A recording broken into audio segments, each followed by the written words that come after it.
Hey everyone, I'm back, and today we're going to be talking about Star Trek Beyond. And this movie came out in 2016, and it's directed by Justin Lin. And I thought this movie was an improvement over the first two movies.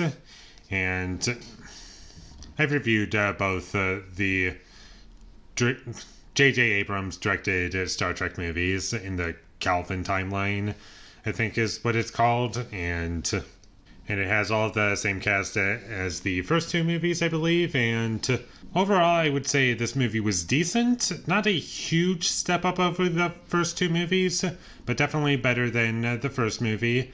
Much better than Star Trek Into Darkness, which I just don't really like that much. And what this movie is, to me, experience-wise, is very reminiscent to the first two films, but just done a little bit better. And I thought the characters and the story was a bit better than the previous two movies, and the comedy was better. And this movie does kind of feel like a Fast and Furious movie a bit, but I don't feel as though that hurts this movie at all. In fact, I do feel as though it makes it more enjoyable for me because it kind of knows what it is a bit more, and it just kind of embraces that it's kind of stupid. And it just kind of goes with it, and it doesn't really let that hurt itself. Whereas the first two movies, it's kind of like that, but also kind of taking itself seriously. And those two tones don't really mix very well for me. And sometimes in those movies, there are moments that work, like when it gets kind of dark or it gets kind of playful and fun. Sometimes it works, but most of the time it doesn't. But this movie, it works much better as just being like surface level fun, dumb enjoyment. And I liked the relationships that the characters had in this movie. And like I said, it's everything the first two movies was just a bit better. And that's also another element that worked more for me in this movie than it did the previous two movies. And characters are more likable and fun, and the tone complements that pretty well. And the action is fine. It's not like the most exciting thing in the world, but it's entertaining for what it is. And the villain Crawl, I thought he was a bit better than the first two, but not by a lot. They didn't really give him much. I never felt as though I understood his motivation that much, or could understand why he would do the things that he's doing.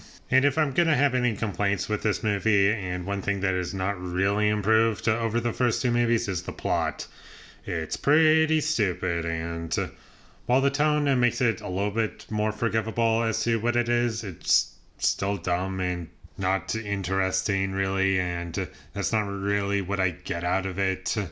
And what I get out of the film the most is, like, I guess the characters and the tone and the comedy, and that's about it.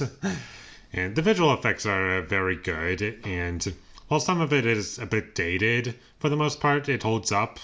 And a little bit of a fun fact that I might as well just share with you guys is that this is one of the last movies I saw in theaters before I started my channel. And I remember seeing it in theaters, and I only saw it once, and I was more familiar with the first two movies than I was this movie for some reason. Don't ask why, but this one was the least attached in my brain, I guess. I don't really know. I don't really have a better way of saying it, but because of that, it was like revisiting most of this movie for the first time, and it was fun. I enjoyed it back then. And back then I thoroughly enjoyed it, and I still enjoy it now. And I think it is a movie I would rewatch, and I'm not upset to say that, because it's not a bad movie at all. And as stupid as it gets, and as dumb as certain things get, and as much as I wish a bunch of elements were much better than they actually were, I'm not mad with this. And I would recommend that you check this movie out. I think it's worth watching, and it's just a good movie. There isn't a whole lot of bad things to say about it. That's about all I have to say about it. So, with all that being said, I'm going to give Star Trek Beyond a 6 out of 10.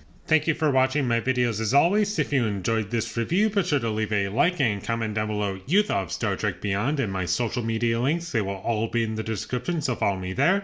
And last but not least, subscribe to be a part of Foley Nation, and I'll see you when I get my next review up, and that is going to be for Pirates of the Caribbean, Dead Man's Chest. So look forward to that, but until I get that up, thank you for watching and have a great day.